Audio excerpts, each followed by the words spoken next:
making this a special day. And it was supposed to be a really special day for Jerry because he's the one that asked for this. But like some of you probably heard, he is now in the hospital today. He got a little jab from his defibrillator. So they took him to Uvalde, and Uvalde decided they weren't equipped. So they've taken him to San Antonio. And we're hoping that we can capture a lot of the day for him. And that means that maybe Larry's going to video and Diana is going to take a lot of photos. So jump in as many as you can, because I know I'd love to see you all. And I'm going to ask David to say a little prayer for him and for us, and then we'll get started. Put the pressure on me, guys. Welcome again. Good to see all these happy faces out here. A lot of good memories out here on these tables. Good to see everyone here. You down with me a prayer? Our Heavenly Father, we're so thankful for this beautiful day you've given us together here to share memories, to share good times and good families, all getting together because of Mr. Schutte and all he did for most of us in this classroom. Lord, we thank you for this beautiful day, the time together, the memories we refresh with each other, and the wonderful times and blessings you give us each and every day that we so often take for granted. In Jesus' name we pray. Amen. Amen.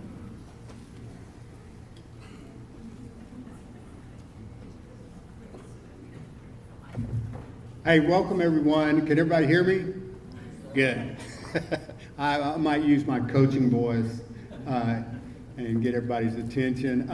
Thank y'all for coming. It's so good to see, like David said, it's so much fun to see all the faces, and some I recognize, some people that have hit me with tennis balls and stuff out on the court. Oh yeah. Somebody that, where's Liz at, that beat the dog out of me the first day I went out for tennis. Yeah. You and Judy. Is Judy here? Good. Okay. I don't need to have that memory reinforced at all and stuff. But Debbie, wherever Debbie's at, where's Debbie? Debbie roped me into helping her, and I was a little bit nervous, to be honest, because she's a psychologist, and the whole time I've been working with her, I'm afraid she's psychoanalyzing me. And Debbie, I'm not that crazy, okay? I don't need that. But anyway, she's done so much work, and thank you for doing that, Debbie. I know that Mr. Schutte appreciates all you did and stuff.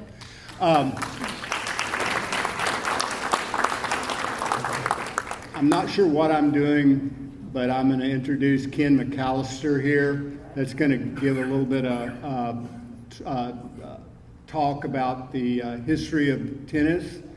And it's kind of interesting. I was a coach, so Ken and I have already made connections with coaches that we knew and everything. So it's a kind of a small group of people and stuff. But Ken, would you like to come up and give us a little informative speech?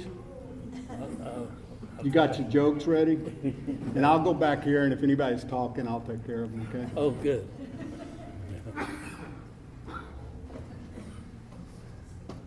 I have to say I'm intimidated.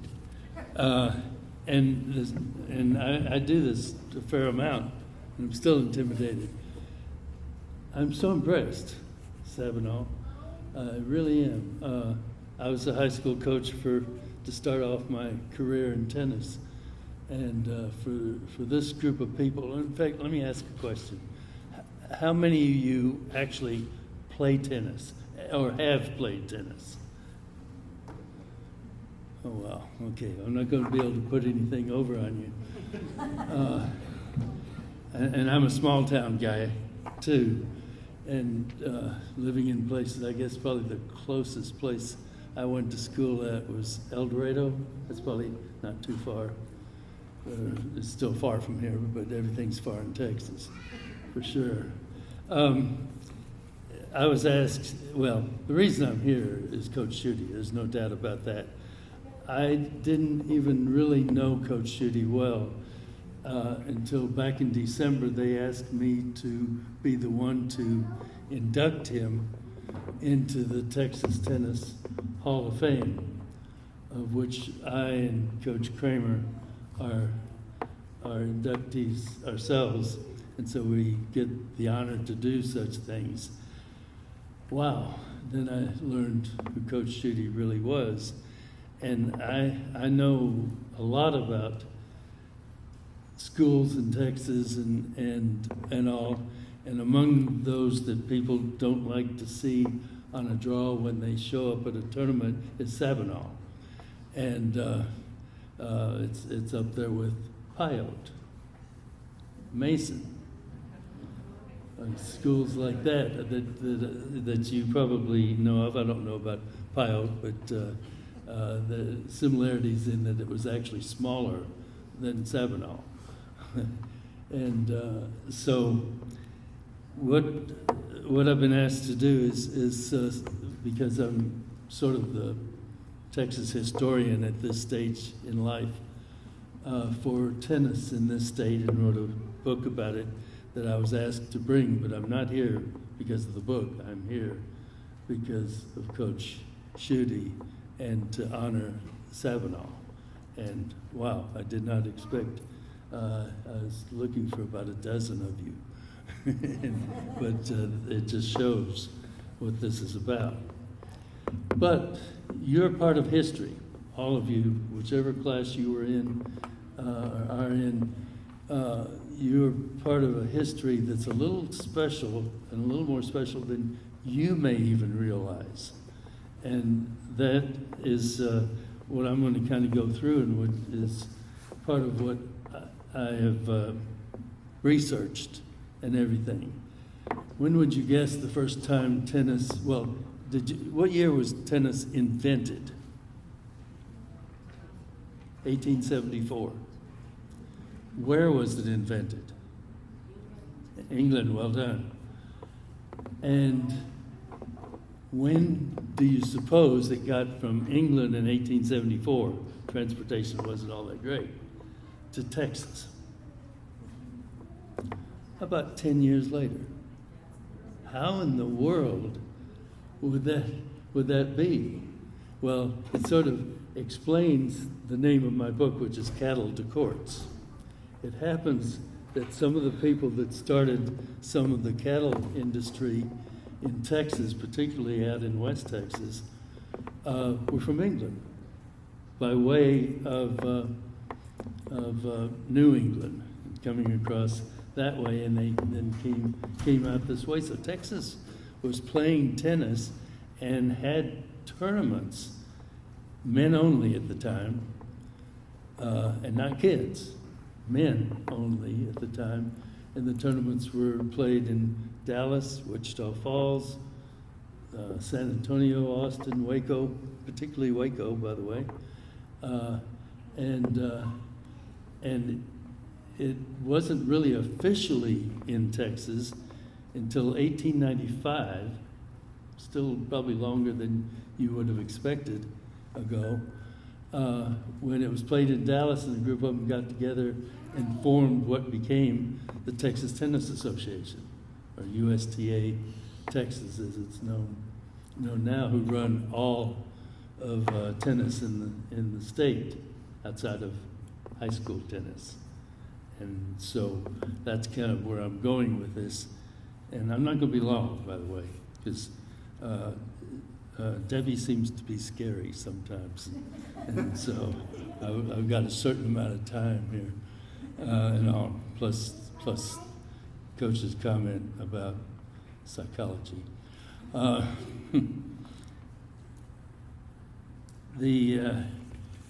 Back when Coach Schutte was coaching, and pretty much when I started in 1964, the top tennis players in Texas came from two places.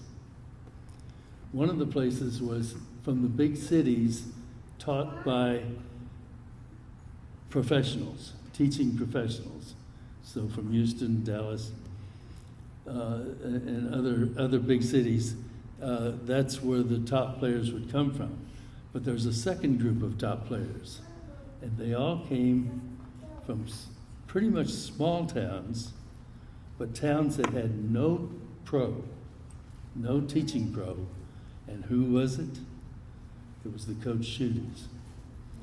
It was coaches like me Coach Kramer, and others, but that's where they came from, and they were often like Danny O'Brien, who came from here.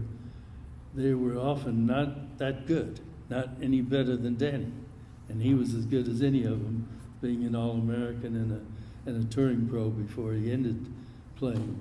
So and as I came on the scene and I visited with other coaches like that, and I did all my visiting and all my learning from other high school tennis coaches, because I sure didn't know what I was doing as I got out of college. Even though I played college tennis, I didn't really know about teaching and everything.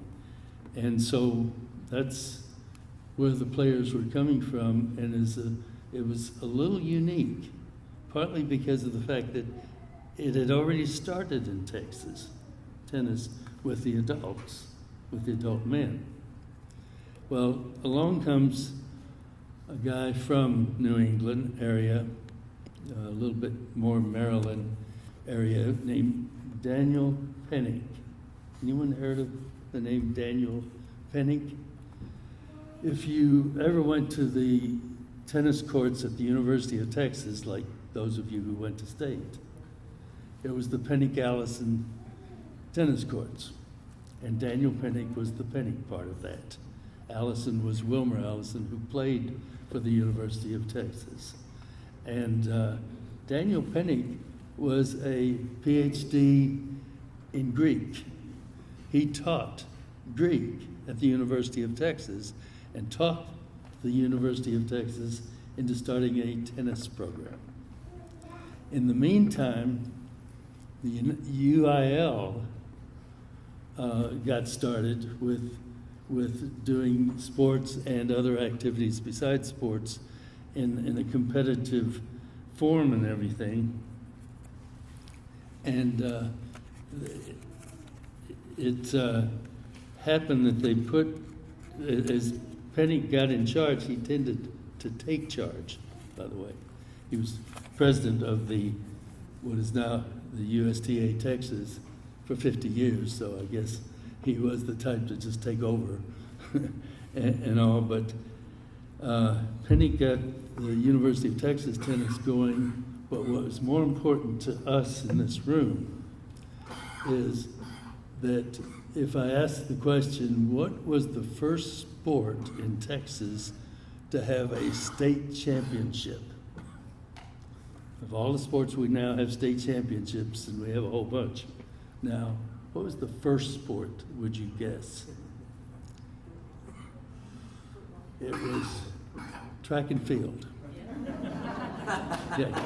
Track and field was the first one, and it was in 1912 that track and field started. And guess what the second one was? Tennis. Boys tennis. Boys tennis started in 1914. And then football started in 1920. Basketball started in 1921, and these are all boys. Baseball didn't start until 1949. Girls basketball started in 1951. But girls tennis state championship started in 1922. 22. They were just barely after football and basketball. Girls tennis state championship started. And it was because of Pennick. Now, we beat most states in the United States having girls state championship by about 50 years. Those of you that have friends from other states and everything, or are from other states, know that a lot of girls actually played on the boys' teams in other states. I have tennis pros of mine, assistant pros of mine who played on the boys' team in New Mexico and other places like that who didn't have a girls' state championship. I'm throwing all that out because I'm here because of Coach Judy and all of you and me. And what a special situation we have been in Texas. And why it happened. Now, one of the things that kind of really attracted me or made me, I guess, humble about getting into high school coaching when I went to Snyder in 1964 was an old coach from Roby High School who was old then in 1964 and told me how his tennis season started when he first got to Roby. And that was when basketball ended, which was played outdoors at the time on this field, they would take over the basketball court outside and put down the lines and put in stakes and start tennis season. I'm sitting here thinking I was complaining about not having an off period as a coach, you know. That was a challenge, and but that was how much the love was out there for our individual sport, which all of us, I think, would agree really produces really good people out of young people, and hopefully we are among them.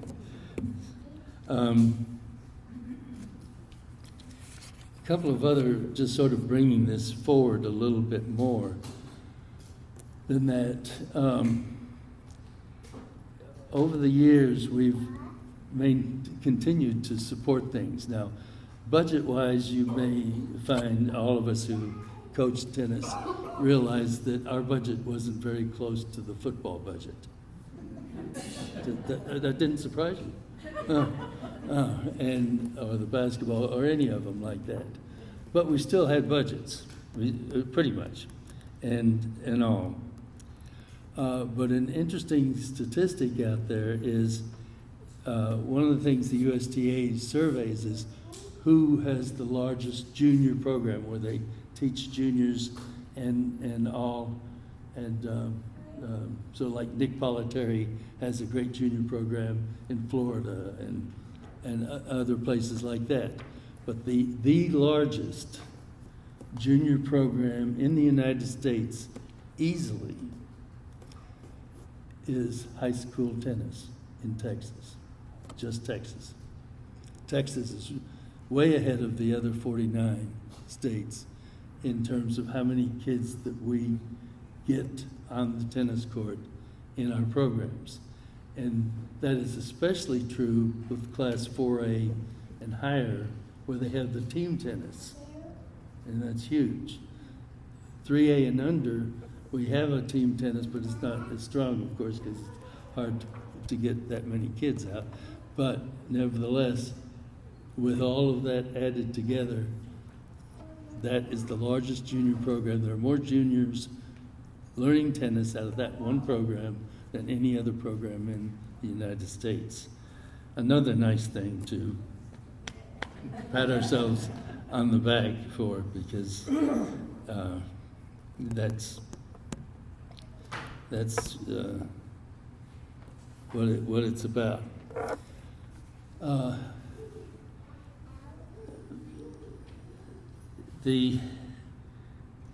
don't want to go over Debbie's time limit here, but and I won't. But I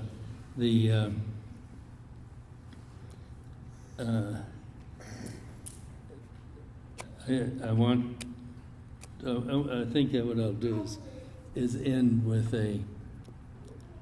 a personal story that has to do with Danny O'Brien. I moved to Bastrop 3 years ago from Austin. I think the expression is, I got the hell out of Austin. No, I just moved to Bastrop. And I moved to Bastrop and everything, and there weren't a whole lot of tennis players there, but I ran across a guy named Ken Kesselis. Ken played tennis for Bastrop High School, And his senior year, he went to regionals in boys singles, and in the finals of regionals, he plays a guy who was already 2-time state champion. And I think you figured out that that was Danny O'Brien. Danny won 2 times before the 3rd time. And in the finals of regional, he played Ken Kesselis from Bastrop High School. Ken Kesselis put a message on my phone that he wanted to share with Danny when he came, and Danny's wife is not doing well, so he's not here, but I'll share it with all of you, because he said, what Danny doesn't know is that he had an effect in my life. He beat me like a drum, 6-0, 6-1, and I thanked him for that one game in the finals of regional. And when the match was over, Ken left to go to his car. Danny ran from the tournament desk, ran down Ken, and said, "You just got 2nd place in regionals. You deserve this 2nd place trophy. Come back." And Ken said, that affected me the rest of his life, my life, that somebody would bother to do that. And he didn't have to tell me anything. Just take his trophy and go on. And he was that really a good player and all that. People, we are among the best.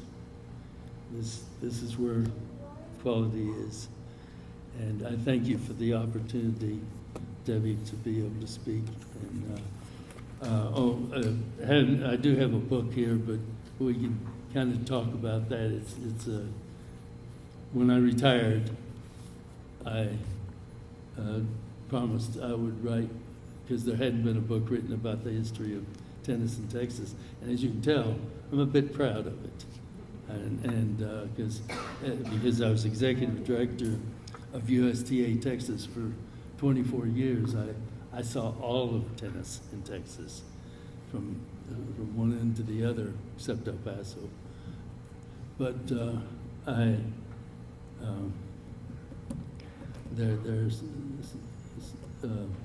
anyway, I got to write about it, and so I brought some copies along with me, and would be happy to discuss this later when we finish with the more interesting part. Thanks.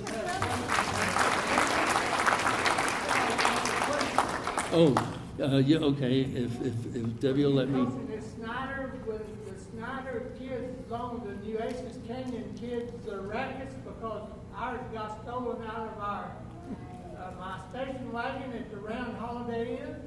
Were you coaching up there then? We were there in 1964, 65. Yeah, but I started a junior high program with those. Were you at Snyder? I was at When the Snyder, some church in Snyder gave the boys a Bible, and they had to return their medals? No, I'd never heard that one. Yes. Wow. Said that made them professional. It was somewhere in 64 and 65. Yeah, it's true, they couldn't, but my kids weren't that good in 64, 65, so I deny. Yeah. If there are questions, as long as I don't want to take up too much time, I'm thoroughly enjoying being here. Okay, just the smart-ass comments. All right.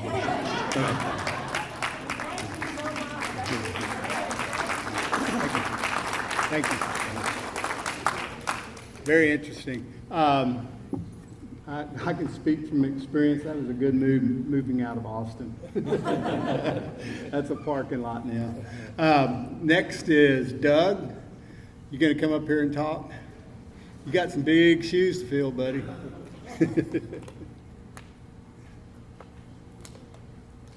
Good afternoon, everybody. I haven't heard much from Dad. He's was just taking a nap, and Janelle said it's his regular nap, it's nothing special. But I think he's still waiting in Uvalde to get transported to San Antonio. He's feeling fine.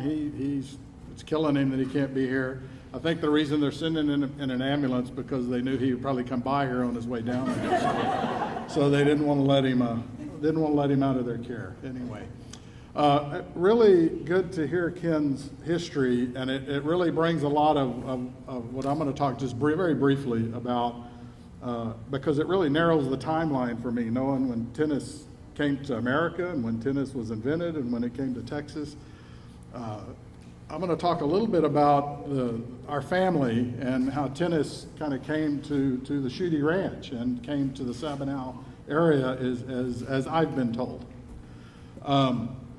It really, I think the earliest record or the earliest thing we have in our family is from 1902. My great uncle, my grandfather's brother, Conrad, who was the oldest brother of all the siblings, was going to the University of Texas, and on one of his breaks, he came home and he brought some tennis rackets that he had found discarded. They didn't have any strings in them, and I think they found some tennis balls and brought them back to the ranch.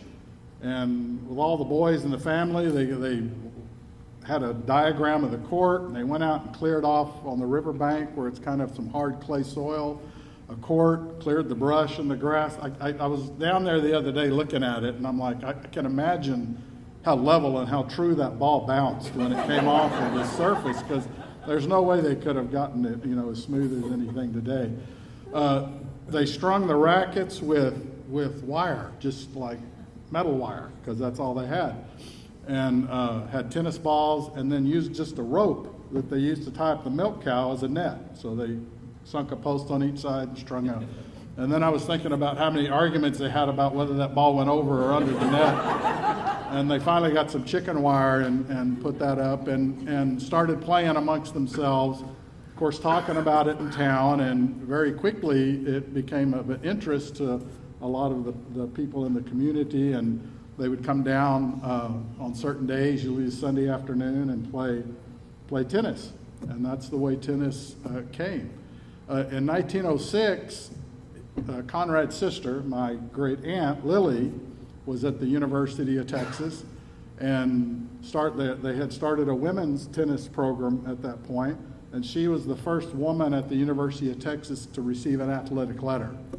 And I think around 1981, 82 was recognized in a thing at the university where Fred Akers, who was the current athletic director, presented her with an award and recognized her for that. So that's kind of where it started in our family. I said there was a lot of people in the community that became interested in tennis. The Shanes, who live about 3 miles north of us, loved to play. They built a court at their house, and people would start to come down there. It was closer to Sabinal, so that was a more central spot. Lee Shane came out of that group, and a lot of you remember Lee, and I'll talk about him in a second. And then also Edgar Kincaid was very interested and would come down and play. And the story was that he was really committed because he lived north of town, and for him to get down there was a 14-mile horse ride to just get down there to play. And I can imagine, back in the day, I know a lot of you have been on a horse. 14 miles on a horse, a full day of tennis, and 14 miles going back is a long day, but he really loved to play. And just bringing things full circle, his great-granddaughter, sitting over here, won the state doubles title. Give me the year, Jamie. 2002 with Kayla, and so that's the thread that Dad talks about that ties things together for us. And I know Jamie's daughter has picked up a racket and has started to play now, so we're expecting great things from that. So we're real excited to see that.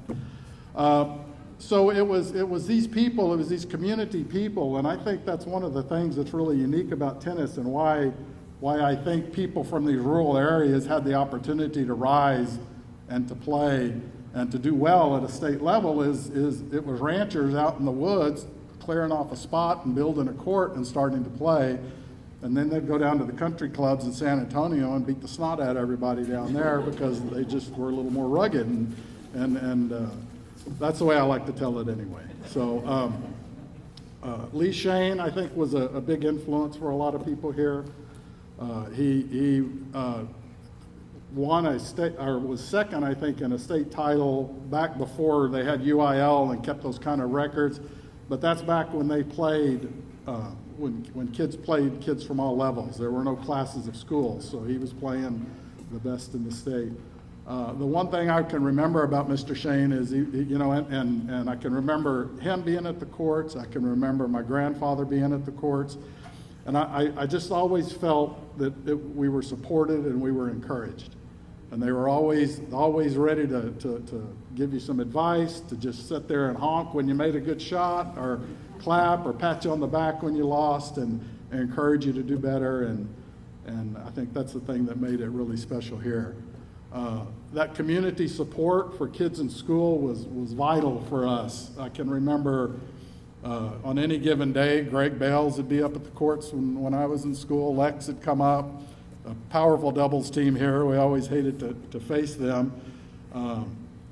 Jim Meyer was another one in my day that was always up here playing. He used to frustrate the heck out of me, and Dad would always get mad when I played him because I would just get, he had a way of getting in my head that probably made me a stronger player, but really drove me crazy when I played him.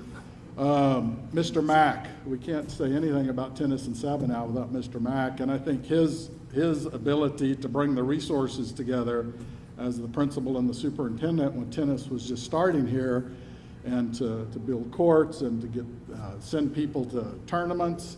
I heard stories about him driving people to Austin to a tournament because they missed the bus or missed the car, just lots of things like that, and his support. I can remember when we were playing, there'd be three of us wanting to play doubles, and we needed a fourth, so we'd go into Mr. Mack's office and get him off his desk to come out and play tennis with us. And that was the kind of thing that we did.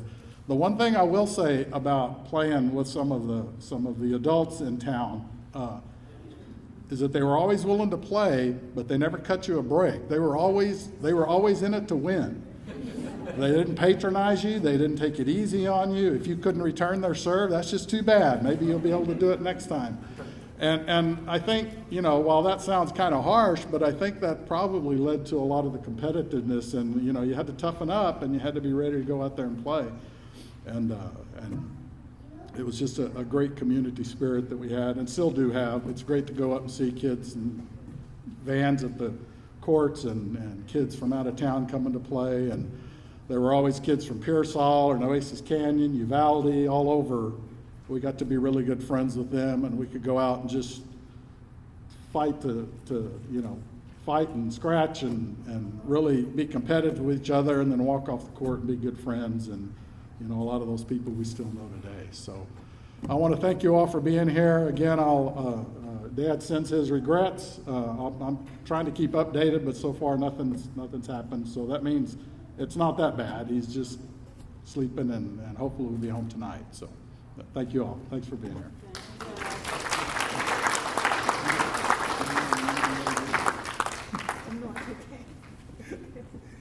I told you not to give me a speaking part. I got to tell Mr. McFarland, he used the tennis courts as a discipline tool. You screwed up, you'd be out there painting the tennis courts. We had a little class reunion, and Johnny Rodriguez said, "Yeah, I got in trouble, and next thing I know, me and Mason Raines were out there painting the tennis courts and stuff." So he kind of combined both those. And Lee Shane, hadn't heard his name in a long time. Do y'all remember Lee at all? He's a great guy. He helped me so much. He talked to me, and just like Doug said, took so much time. And he did that for all the kids here in Sabinal. What? Mr. Kincaid too, and that's who I remember playing against, with, and stuff. But the other thing I remember about Mr. Shane was he loved Chris Everett. He loved Chris Everett. That was right during her heyday, and she was hitting that two-handed backhand. And I was right there in agreement with him. And so, you know, so we were talking about, yeah, Chris is going to be on TV this weekend or whatever. But here's the main event, Debbie.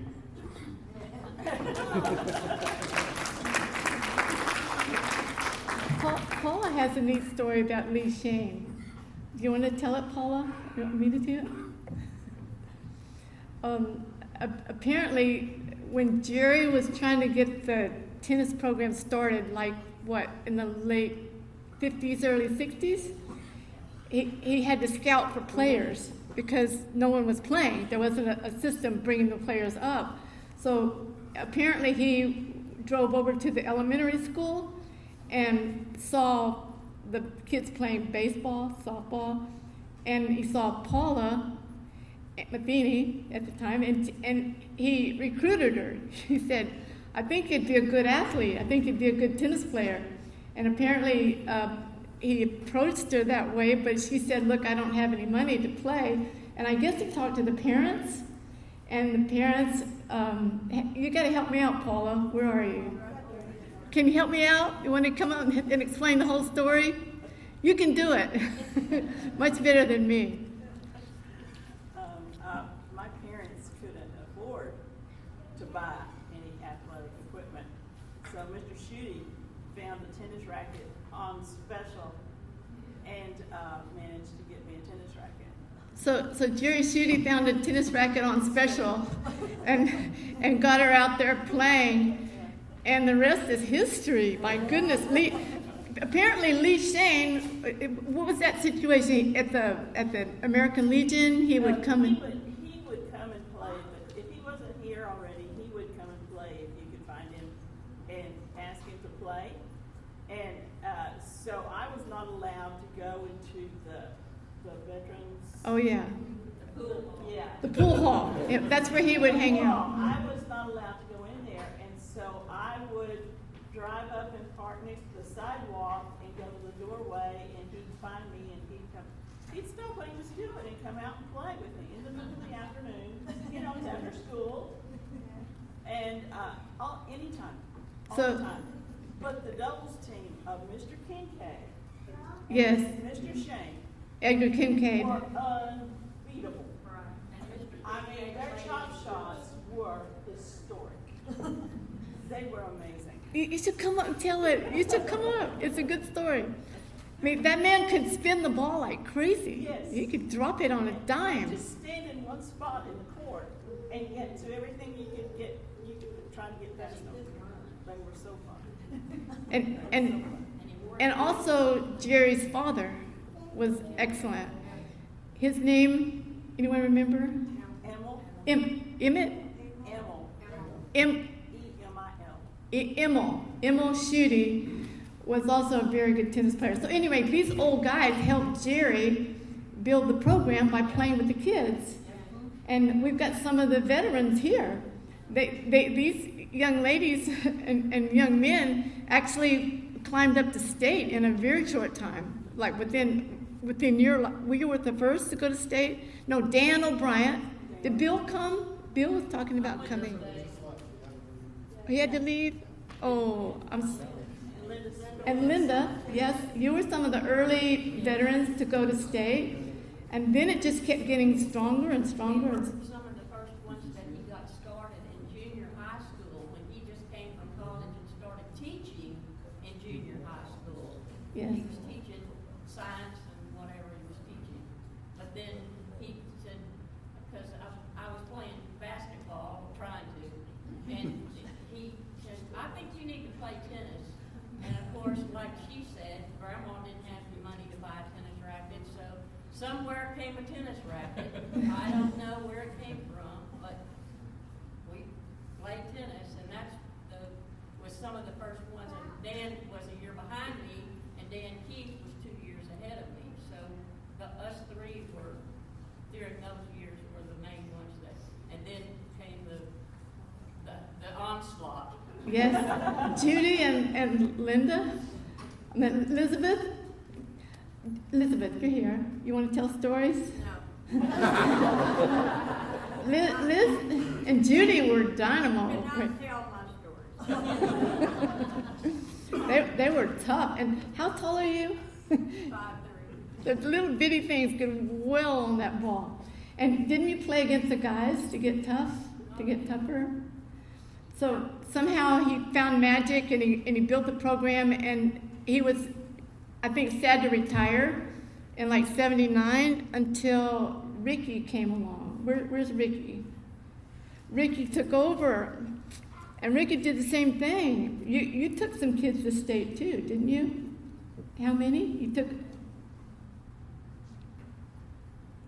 Probably 11. 11? 11 kids, 11 times. You- Debbie Marr and Mary Jane, Debbie Boyd and Mary Jane Marr were one of the freshmen. That's right. Pat Howard, twice. Can you come up? You want to come up? Pardon? You want to come and explain who your champions, who they were? And are any of Ricky's students players here? I don't think so.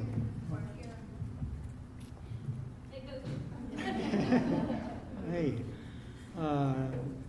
Debbie didn't tell me I was going to speak, so I guess the check is in the mail for a speaking fee, right? I think 11, not 11 students, but 11 times they went. Debbie and Mary Jane went 2 years, and then Mary Jane Meyer moved away her junior year, and then Sarah Henry took over, and they went the following 2 years. So Debbie and Mary Jane won first when they were freshmen. They got second when they were sophomores. And Sarah and Debbie got to the semifinals the first time, and then made it to the finals the second time. Of course, I think every year they lost, it was either the Mason, and the first year they won, it was versus Mason. So it was always a battle with them. Pat Howard, I think, went twice in boys singles. And then Rachel Gregory, I think she went 3 or maybe even all 4 years. And I can't remember. Forget anybody, Sarah? No. Yeah. But I just had one story to tell about Jerry. When things were different back then. Obviously, didn't have as much supervision with parents or coaches, teachers. We were kind of left on our own to do a lot of things. I have the same memories about the people already spoken about, the adults that were always there, and how much help they were. I got to visit with Jack over here. I don't know if he remembers me or not. I introduced myself to him, told him some stories, and think maybe he remembers some of that. But the biggest memories I have with him was one when he was the barber, which he claims he hated, which I don't doubt, because every time I went to get a haircut, he hid in the back. Never wanted to cut my hair. The other story with him was his wicked serve. He's left-handed, so we'd go to Uvalde to play over there some because we got tired of playing on the asphalt, so we'd go play on the concrete in Uvalde. They had light poles on their court, so he would serve, and you would have to actually run around the light pole to actually try to return the serve, which never worked, and he'd just be over there giggling like crazy. It was the funniest thing to him. But back to Jerry, he was sent to Pearsall quite often to practice with the kids down there. They had a really good program as well. We played them a lot of tournaments. We'd go down there.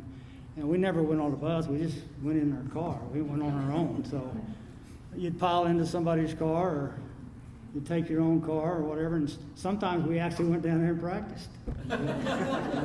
Most of the times it was just a social activity when we got down there. But I'm just proud to be a small part of what Jerry has done here. When I was in junior high, I was scared to death of him. When he was our 5th and 6th grade PE teacher, and then into junior high. And, to me, he was 6'8" and 400 pounds, and somebody to be feared. By the time I got into high school, then it was more respect than fear. When I came back to coach, it was definitely as a mentor he was, and then friendship, and then when I left Sabinal, it was friendship, total friendship, and been really good friends with Rusty and Doug and Jerry's family, and can't say enough good things about him. I wish he was here, like we all do. I was scared to death of him then. I think I could probably whip him now. Thank you.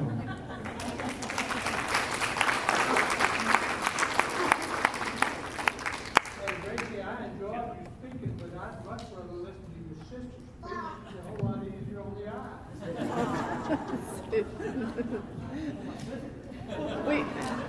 You guys are going to have to help me because following Ricky, was it Coach Hawks? Coach Hawks following? Do you have any players from Coach Hawks? We've got a couple people that actually probably played the most exciting state finals match ever, and they're going to come up, right, and say a few words? Felicia and Maggie. I think Pat Howard was before Coach Hawks, right? Well, there was Coach Matthews right after Ricky. Oh. So he was here for 1 year. We've had some artifacts. We're very proud to be from Sabinal. So, Yes. well, thank you for having us. I'm Maggie Davis, not De Los Santos, but I was very excited when I got the text about coming over and joining this awesome get together. I really wasn't expecting to do this. I didn't go get this done at Hobby Lobby or anything last week. Really, I've had it for 30 years in my closet, so I got a chance to take it out. I don't know if y'all remember Margaret Campos. So, of course, I have her. She actually is living with me in San Antonio, but, of course, is very proud of us during our high school years and still is. But she did take the time to go and get all of these frames for us. And she did ask me at the time, after I graduated, like, what are you going to do with your Letterman jacket? I'm like, I don't need it. Now I wish I would have kept it. I would have worn it today. I'm Felicia Reyes, Felicia Tinker now. We played for Pat for 1 year, and then we had Coach Hawks with Gina Wools and Coach Coker. So we had a great time. And we had a lot of freedom. We would drive in our own cars to Pearsall to go play practice. Did it change? It did not change. But we were going back. Maggie's going to actually read our state championship. I told you, she kept everything. But we have a funny story after that. Yeah, so it's just kind of short. This is from the San Angelo Times. So it says, double title slips away from Menard. That's definitely who was on our opponents that we wanted to beat each time. So it just says, it must have seemed like a perfect world for Delight Stovall and Cammie Williamson of Menard High School girls doubles team. Everything was going their way. They were playing at their best, it seemed. Their ground strokes were crisp, often leaving their opponents flat-footed and mesmerized. Then something happened. Perhaps it was the sun finally appearing over the state capitol for the first time in 3 days that threw them off. Maybe it was unbearable humidity. Mostly, it was just the play of Sabinal's Maggie Davis and Felicia Reyes. The Sabinal duo rallied from 6-0, 2-0 down to Bess Williamson and Stovall 0-6, 7-5, 6-2 Saturday and win the girls' doubles title at the UIL Class 1A State Tennis Tournament at the Tennis Center. Reyes and Davis shook off the Menards unit's quick start and eventually wore their opponents down to win the title in 3 sets. Stovall and Williamson won the first 8 games of the match, holding serve 4 times. Davis and Reyes stormed back from being blanked in the first set and appeared on the verge of facing the same scenario in the second before pulling out the victory.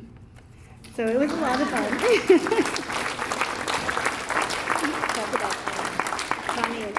We actually played, so that's all we had to do in Sabinal. We only played tennis. I mean, the courts were lit every night, and kids just got their rackets and played tennis. But we owe a lot to the coaches, but Connie and Elda helped us out so much. They came and practiced against us probably twice or three times a week, and they did not hold back. Connie would literally look at me. She played on the right side, and she would tell me, I am going to hit you in the face. This ball is coming for your face. And she would aim for my face every time. And they were the toughest opponents we have ever faced. They won state in 1980, and they were still really good at tennis. when we were playing them in Yeah. 1995. So, but the funny story is that I had lost my medal. I thought I lost my medal Till today. till my aunt stole my medal We figured that out. and saved it for me because she knew that I don't keep anything. So what happened is I show up with these today. Hold that one up. And so I'm bringing it, and I was like, yeah, Felicia, I'm going to take some things that Maga made and stuff. So then when I was getting them in the car, I realized, oh my gosh, why did I get 2 medals? No, It's I my didn't medal. realize I had hers. So I'm taking my medal So back. I said, well, I was saving it for you for 30 years. So. No, but we had a great time. Definitely, I'm very proud to be, alumni of Sabinal. And after we graduated, we both did move on to play tennis at Temple Junior College, where we also traveled and played in nationals and things like that. So it was a good 2 years that we Paid for school, continued. Yeah. took care of everything. It was a lot of fun. Yeah, we wish Coach Hawks also could have been here and Coach Wolves, but we thank them and we had a great time. So we're always very proud of being 1A state champs. Yes. And then our boys, we both have 2 boys. None of them picked up a racket, but I they know. swing baseball bats. So And shoe baskets, but thank you.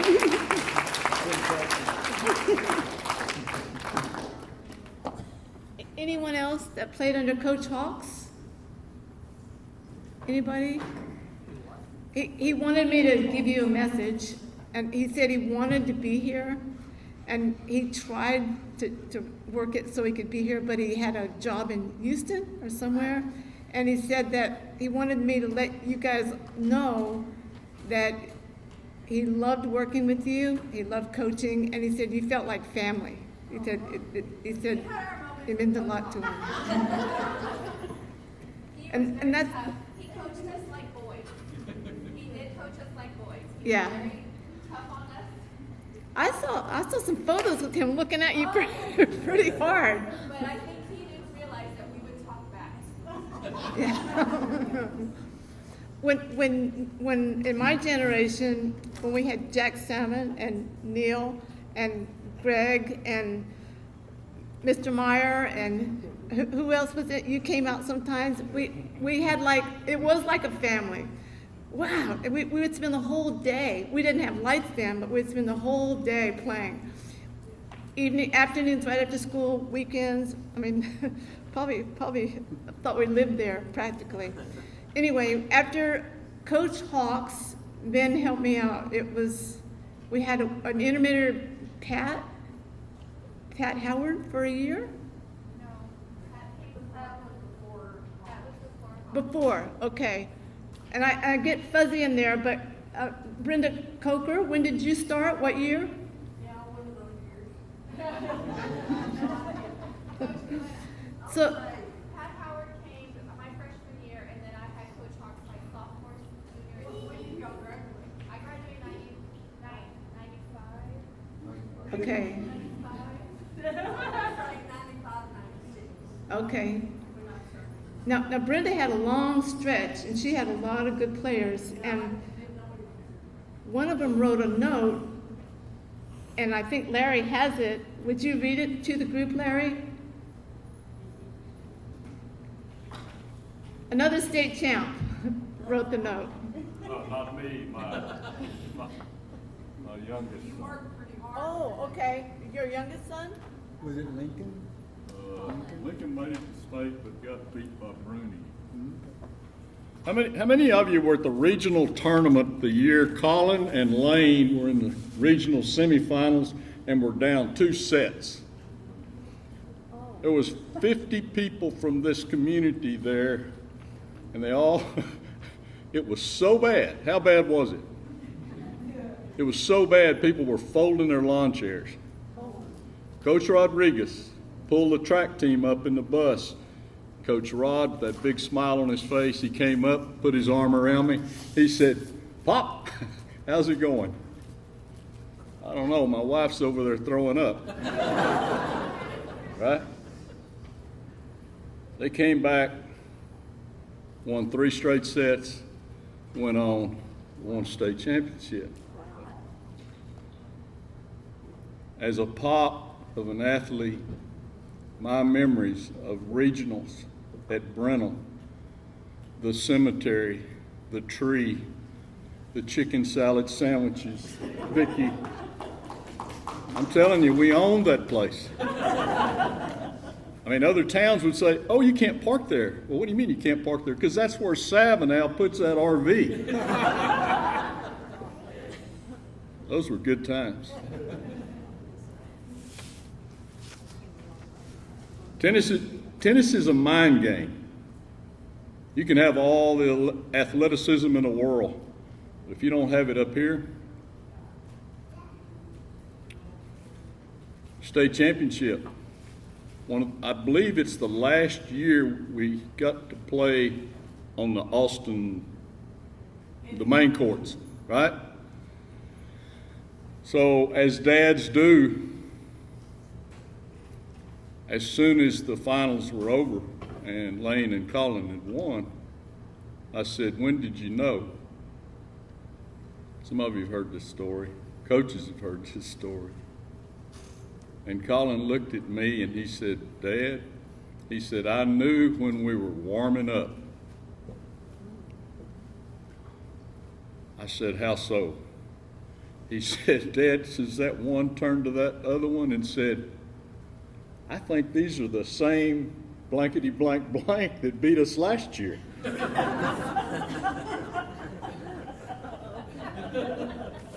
Mind game. I just want to share something that Colin wrote. He sent it to me, and I want to share it with you. Playing tennis in Sabinal was a special time for me.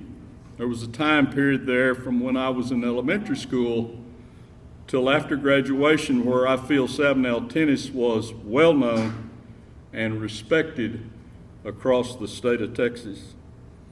A lot of hours were spent on those courts trying to be the very best and to uphold a tradition that was set a generation or so before.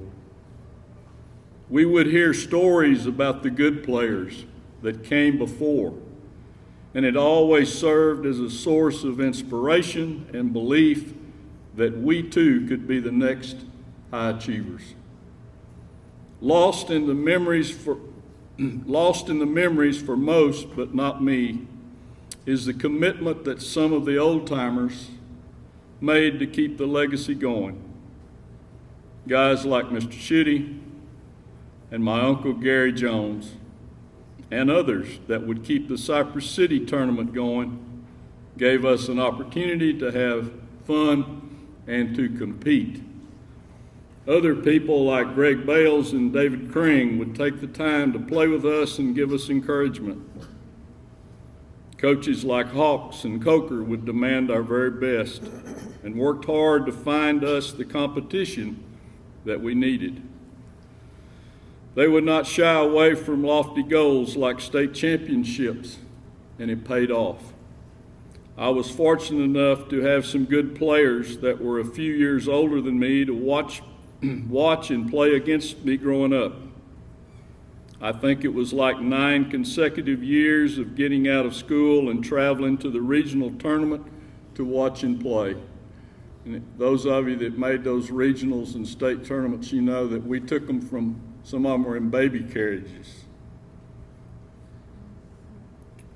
Sabinal tennis will always travel. And that's what I'm speaking to today. Coker, you know, I mean, they boarded the town up. Probably more precious than the gold medals are the memories of being on those trips with all of the families and friends and having a big time. I think it takes a village to have a good program, and I am proud to say that I was part of that village. Thank you.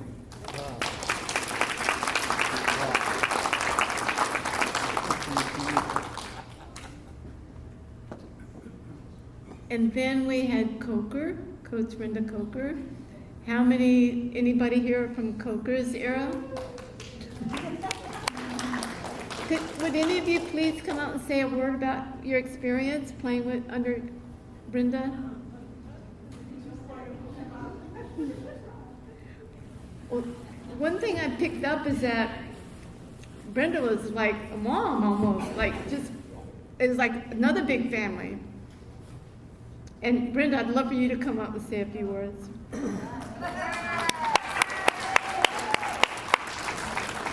Brenda made the trip from New Mexico to be here today. And she said, "Where's Navarro? He's in Canipa." and I think Coach Navarro is very busy coaching. We thought he retired, but he didn't retire. He took another position, and now he's coaching in Canipa. So I think, Brenda, how many, 2 decades? Come up. Too long. Come up, Brenda. So wait just a second. Let me have that with you. So when I got here, one of the guys was telling me about a story about either Mr. Shooty or Kincaid. And they say he'd hit and go like this. He would stop so he wouldn't fall over. My rackets were like this.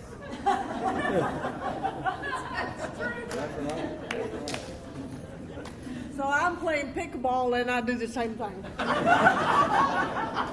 Of course, pickleball rackets or paddles are about this little. So I have to go a little bit further. So I wanted to thank Mike Hawks for quitting and making me take over this tennis. I knew move your feet and get the ball over the net. Boy, I learned. Hawks was probably the one who really did it. He gave us foundation. He did a really good job. And y'all should go by and egg his house because he's not here. Or maybe toilet paper the house, like his wife and a friend of hers did. My house. So we really had some good kids. We started in junior high, and I went to San Antonio to the, I guess it was TTCA or UTA. Not sure. And they had little bitty rackets, and so I brought them up here, and Coach Navarro had a session in junior high.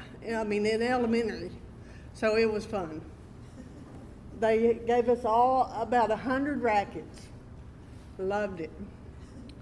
And then, like he was saying, regional was made by that chicken salad. It was great. So we played regional at Brenham, and where did y'all play? Brenham? Where's the younger group? Where did y'all play? Brenham? Is that where we got kicked out of the hotel? We didn't really get kicked out. We got asked to move because the Leonard Skinner band was there, and they wanted our room. So we played state at Austin, at the intramural courts, at Pennick-Allison. Pennick-Allison's where y'all played. One time Jamie and Kayla had to play early one morning because they were in golf. They had made golf state. And so Chillicothe was the team that we were playing. The fact that I remember that. So they said, okay, you can play like at 6 o'clock in the morning, I don't know, at Pennick-Allison. Okay. So, of course, we had to get there at 5, and the courts weren't open. And so I think we sent Ben or Jared over the fence to open the gate. So nobody say Sabinal at UT. So they won that one, and then they had to walk their golf course. And then they came back and played Nazareth. And Jamie was playing baseline, and Kayla would go out, but Jamie would play it knowing that it was in. And it made Nazareth so mad. Well, she's calling it out, so they'd quit. Sorry, too bad. And so the coach yelled at me, and I said, you can talk to your teammate, but Jamie just knew it was going to be in. So she played it in. And they were mad. And so I didn't write anything, sorry. Debbie, where are you? I'm really glad you did this. I'm sorry that Jerry couldn't be here. Yeah, it's a good job. We've never met, but she kept on talking, texting me, and I'm like, oh, I don't want to go. I live in Ruidoso. There's a reason why. I have trees, nice pine trees. I have elk. I have wild horses in my backyard. No, let's go to Sabinal. But at least the wind ain't blowing. So we had a really good time. Nicole and Lindsay got close. And then Brittany. Where's Brittany? Brittany and Ben Hawks. They won. So you're in Nueces Canyon? Are you from Nueces? Oh, well, I'm sorry. Your choice. Okay, so one district we had over at Uvalde. We had Canepa, Nueces Canyon, Menard, Sabinal, and Mason. It was the state champion right there at district. I don't know, I don't remember who was playing. It was horrible. But it was fun. It was fun. So when I started coaching, we implemented team tennis. And team tennis was probably the best thing that happened. I loved it. What year was it we were over in Uvalde when Joe got hit? Nobody remembers? So we were on the courts, and we had a kid, Joe Medina, 2004? Golly, where was that? Anyway, I get a phone call from Coach Navarro. He said, Coach, I think Joe got in a wreck. I'm like, where is he? And he was at Pizza Hut because his daddy came and picked him up and took him to Pizza Hut.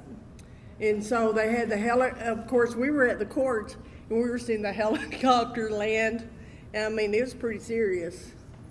But we got back on that court and won. Do you remember what happened? That wasn't like a normal accident. Like a van ran into the Pizza Hut. Yeah. Mail carrier. He's a mail carrier that got cut off, and he ran right into the Pizza Hut. So watch out eating at Pizza Hut. So it was wild. And then we went to state team at Round Rock and had to drive that bus all over the Austin area. It was horrible. But it was fun. They learned a lot. They got 6 singles games, and they had the boys and the girls, and then they had mixed, and then they had doubles. And so they got a lot of tennis. I think they just finished team tennis at the state. So it was early in the season. We had a great, I think we got 3rd one time or 4th. We were playing Mason, Reagan County. We were playing some big schools, or in my book, tennis schools. And when Nueces Canyon, they had a coach, Roe Burleson. And Roe's going, well, we have more state champions than y'all. And so I went and found out all the state champions that we had compared to they. I think we won. Yeah. But it was fun coaching here, tennis. And I'm glad David took it over. And now, who is it? Jackson? There she is. Jackson and Marla Jean Goodson, or whatever. I don't know. All right, well, thank y'all. That's enough. She's a legend. I heard so many great stories about Coach Coker. And And she said that Coach Navarro taught all the skills. Is that fair to say? So he was great. And then when Coach Coker retired, Coach Navarro took over. And I think coached for another 4 years, 5 years. Is anyone here that was under Navarro? Coach Navarro? Yes? Okay, come on up and say a word. Come on up, come on up, come on up. He sounds like a really wonderful man, but I've never met him. Sounds like a really gentle soul. And then I ran out of yearbooks, so I could only collect enough photos to basically go through 19 in the library. So if any of you guys have any photos from your generation or any stories, I'd love for you to put them up on a website, a page we created on Facebook, if you're on Facebook, called Sabinal History, Tennis History on Facebook. I've gotten a few from a few coaches, but it really helped because if you've noticed, some of the yearbook photos are really dark and hard to see after, I don't know, maybe the last 20 years or so. So please, if you're willing to upload some pictures there, it'd be wonderful to collect them. How about Jennifer Jackson? Anyone playing for Jennifer? Yes?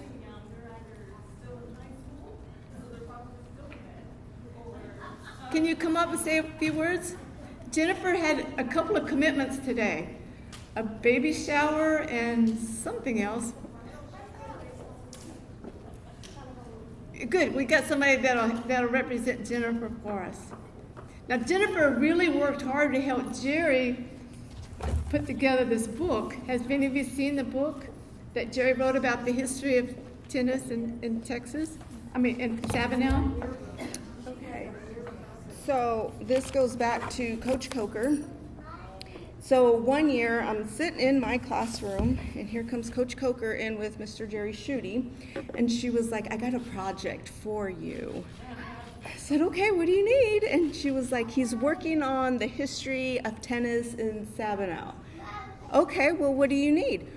Just a couple of yearbook pictures. I was like, okay, sure. So she takes off and she says, okay, I'll see you later. Well, here I am 2 years after that working on this book with Mr. Jerry Schutte, which was great because he came in with tons and tons and tons of articles and handwritten notes and stories and people to call and contact. And so here I am. It's not the easiest to read. It's not. And then I had to call several people to kind of understand the backstory of everything. And so I went through all of this and put it together for y'all. It was quite fascinating. So, but it goes back to Coach Coker walking into my room. I got a project for y'all. It's okay, I do.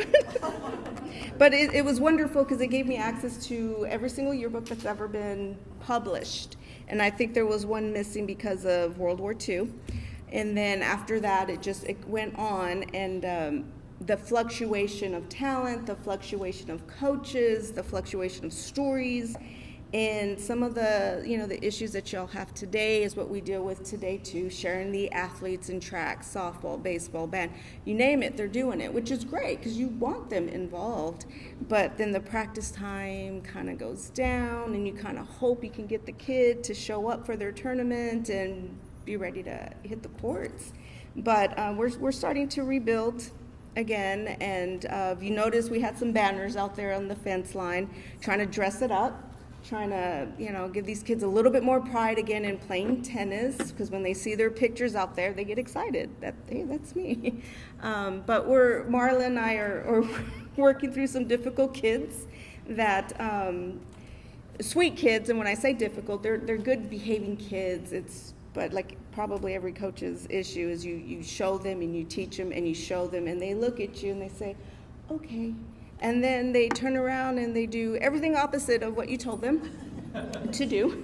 and stuff. So, but it's been a great joy working with Ms. Goodson because she's been able to give a whole lot of insight of some of the tradition and history and how she was taught as well. Kind of reminded me of working with Miss Maggie Lopez back there when we had to do cheer together and the traditions that have to be followed. So it was quite a joy working with Jerry and listening to all of y'all's stories get put together here. I don't know a lot of y'all, but I'm sure if you said the name, it's okay, I remember the name from the book. Neil has a good story from that book. I don't know if you want to tell it. Would you like to tell your What story? would that be? Which one would that be, Debbie? You and Terry, well.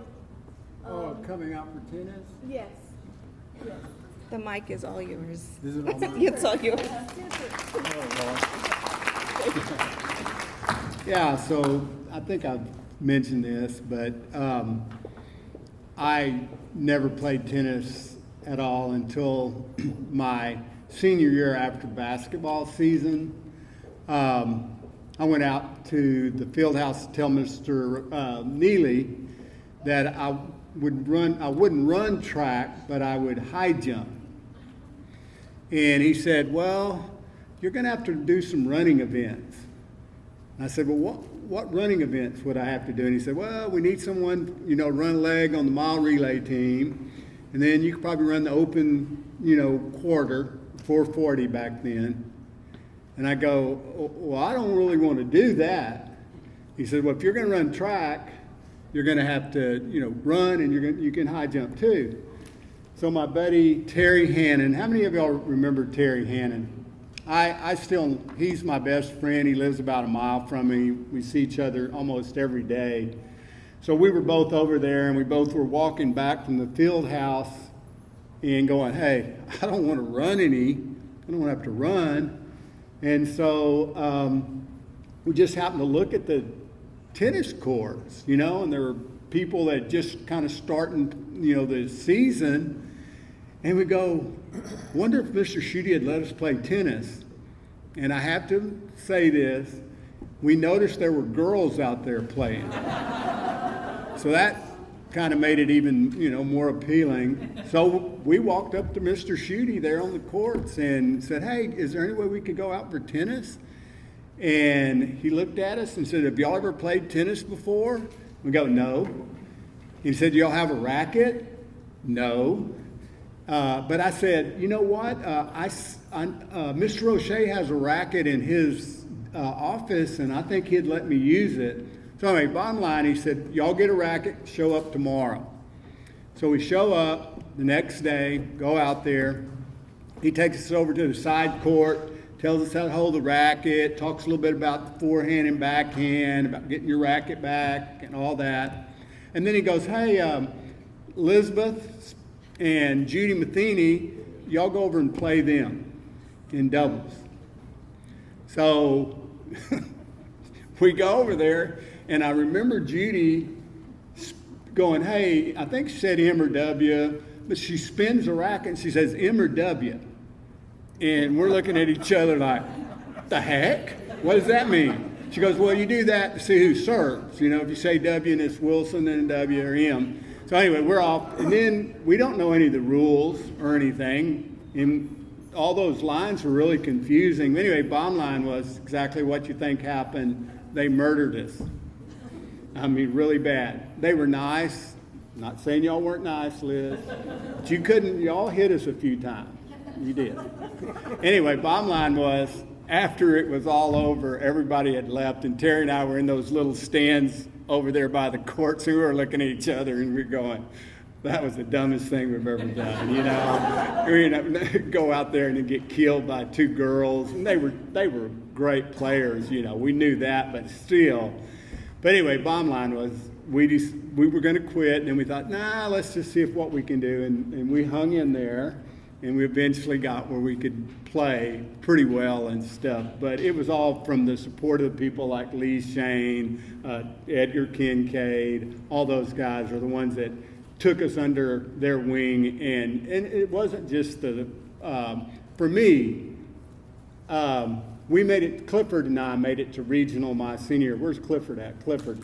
And I apologize for not being very good and stuff. We had a good strategy. He got all the hard shots. I got all the easy ones. But the tennis was a lot more than the winning and losing part of it. It was being part of a family like you're talking about and being part of this. And so many different things in my life have happened because of my association with this tennis program. I became a coach. I coached for 35 years at a school called Austin Westlake. Some of y'all might have heard of it and stuff. Very successful program. But the reason I was there was because of what happened when I went through school and the support I got from all the coaches and stuff. And where's Brenda at? By the way, Brenda, just a quick story on Pinnock Courts. I can tie in here just quick. I took Jack about 2 months ago to an appointment for some surgery that he needed. And we went in South Austin to a place, Buda Kyle, it's south of Austin. And we got there, and it was in the morning, and they said, we walked up to the receptionist, and they go, "You're at the wrong place. You need to be," and they gave us the address, and it was Trinity. The street was Trinity. And they gave us the address of the Dale Medical Center. And of course, the traffic's really bad that time of day and everything. So anyway, we jump in the car. I put it into my navigation system in my car, and it pulls up the address, and it says Pinnock Tennis Center. And and it was great because I said, oh my gosh, I know right where that's at, but it isn't there anymore. It's the Dale Medical Center now. So they tore that down, but by knowing where Pinnock was, they have a new tennis center that's across on 35, but I always laughed and stuff. I guess the Google Maps hadn't changed the address and stuff, which kind of saved. Didn't I get you on time? I got you there on time, right? Okay. What else? You want me to embarrass myself and tell them the David Dozier story? No. Yeah, that's my favorite. That's your favorite? I'll tell you one more story because this is... So after my senior year, I played in the Cypress City tournament.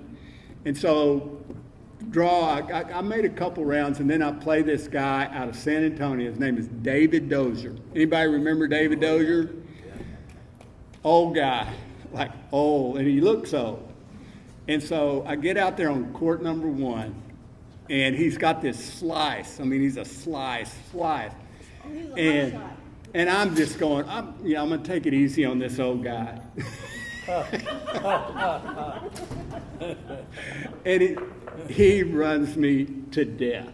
I mean, runs me to death. And if I hit a shot that was too far out of his reach, he wouldn't run for it. And it took me to where I was nearly losing the match to realize I'm in over my head. You know, this guy is playing me like, and he was freaking me out. And the two things he did, he would drink some kind of drink. It was before Gatorade and stuff. We just drank water. But he had some kind of special drink. And he'd sit down and drink it. And then after maybe 2 changes of it, he would change his shirt. And I don't know why that just, like, what's a guy changing his shirt for? Well, anyway, bottom line, he ran me to death. I lost. I'm admitting it. And so I'm walking off the court, and I look down at my shirt, and it's hanging down by my knees because it's so wet with sweat. And I remember thinking, that's not a bad idea to change your shirt and stuff, every once in a while you're playing and stuff.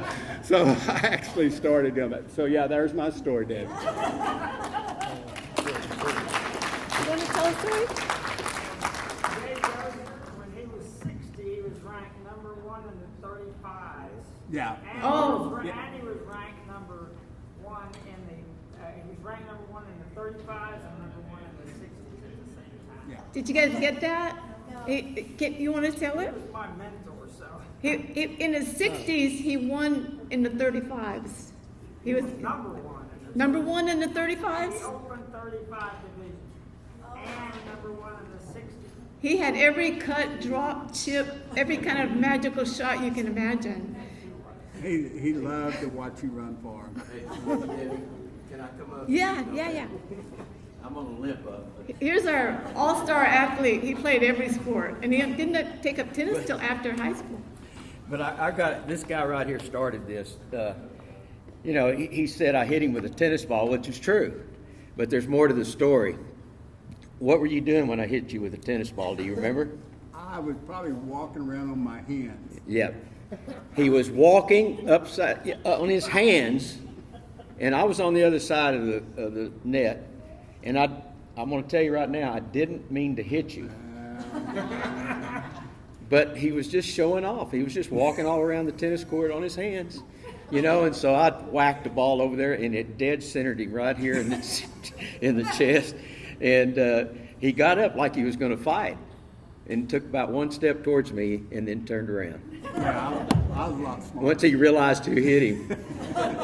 But anyway, Lex Cottle over here was talking about Dave Dozier. He was a remarkable tennis player, and but the story that I can connect to Sabinal with him is with Jim Meyer. And Lex knows this story. So Mr. Schutte and Mr. Mack would always, make the first round of the tournament. He would have to face Dave Dozier. Jim Meyer would have to face Dave Dozier. and of course they knew that Dave would beat him. But anyway, so they were warming up. This warm-up is only supposed to last, 3 minutes, maybe 5 minutes, and then you start playing. Well, they warmed up, and they kept warming up, and they warmed up, and this went on for about 15 minutes. And so Dave said it's time to start playing. So they walk up to the net, and Jim asked him, "What's the score?"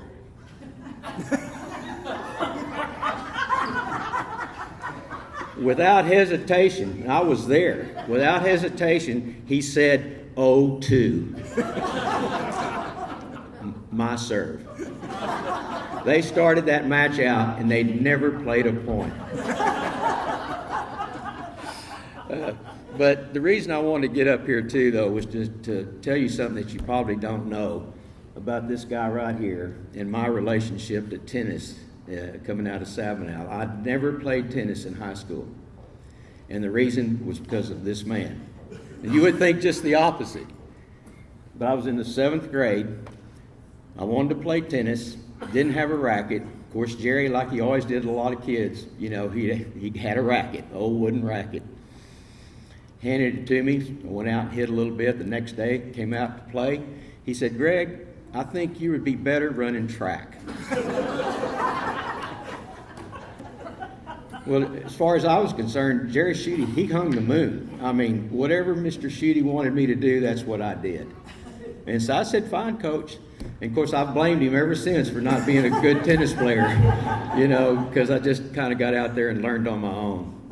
And but anyway, about a month ago, I was out on the tennis court by myself, just hitting some serves and hitting some balls around. Jerry drives up. We talk for a second, then he just jumps back in his car and heads out. I thought he was just leaving. He comes back, and he's got an old Wilson profile. Is that what it was called, Lex? Yeah, a Wilson profile, which I guess comes from the 80s, if I remember right. And he said, "I want to hit some balls." I went, "Okay." And I mean, I was really worried about it, because he's 91 years old. And, but anyway, I want to tell you this about Jerry. He got out there, and he was still the same guy that I remember when he used to show the kids, because I watched this, how you'd step back and how you're supposed to bring that racket up from low to high and hit. And he hit 5 or 6 shots over the net. And I was just amazed to be able to do that with him. It meant a lot to me to see that and to be there with him hitting probably for the last time. And he said, "I think I better stop, Greg. That's enough." But anyway, Jerry Schutte meant, out of all the men that were an influence to me growing up, Jerry Schutte is a person that I always will hold in the highest regard. And one other thing about him was he's the only person, when I played football here, that I could hear in the stands.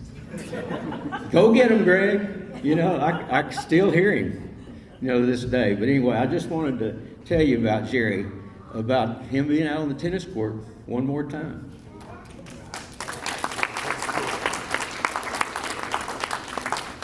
I know we need to pull this together, but I just wanted to see if we could get a quick show of hands of anybody here who went to regionals. Awesome, awesome. And going back, how many won district? And how many went to state? Fantastic. Ah! I honestly think that a lot of it has to do with not just teaching tennis. I mean, the coaches we've been blessed to have hearts this big, and they look after their players, and it's about more than a game.